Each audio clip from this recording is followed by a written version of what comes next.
Junto com a questão da obesidade, a gente também tem aí, por exemplo, deficiência de vitamina D.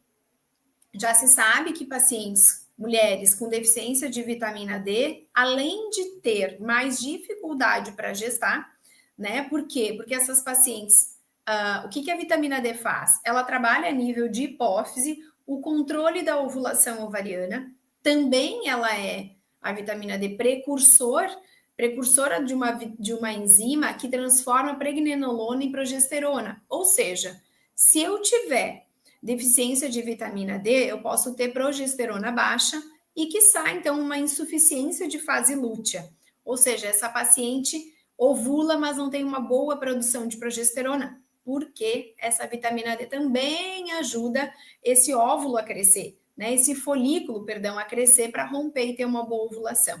Então, eu preciso ter níveis adequados de vitamina D.